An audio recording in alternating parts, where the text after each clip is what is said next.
Hello everyone, আসসালামু আলাইকুম। আপনারা সবাই কেমন আছেন? আশা করি ভালো আছেন। আমিও আলহামদুলিল্লাহ ভালো আছি। তো আজকে আপনারা দেখামু ড্রাগনের শরবত বানাইয়া। তো আমি প্রথমেই দেখেন ড্রাগনটা টুকটুক করে কাইটা লইছি, তারপরে লইছি চিনি, এরপরে লইছি লবণ, তারপরে লইছি লেবু, অর্ধেকটা টুকরা লেবু লইছি, তারপরে লইছি একটু পানি। এখন আমি এটা ব্লেন্ড করে নিয়ে আইসি আপনারা দেখাইতেছি।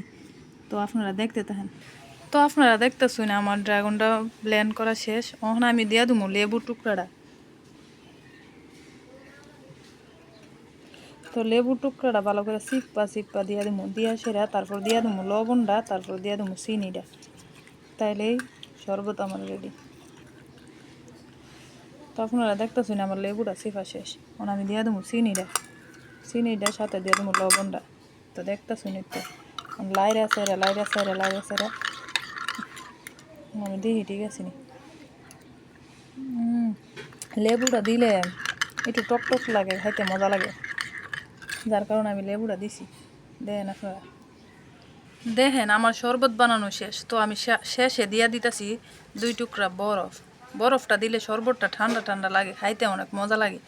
তো আমার শরবত বানানো শেষ। তো আপনারা এভাবে বানায় খাইতে পারেন, খুবই টেস্ট লাগে, মজা লাগে। তো আমার ভিডিওটা দেখতে থাকবেন, আমার পাশে থাকবেন। আল্লাহ হাফেজ, পরের ভিডিওতে দেখা হবে।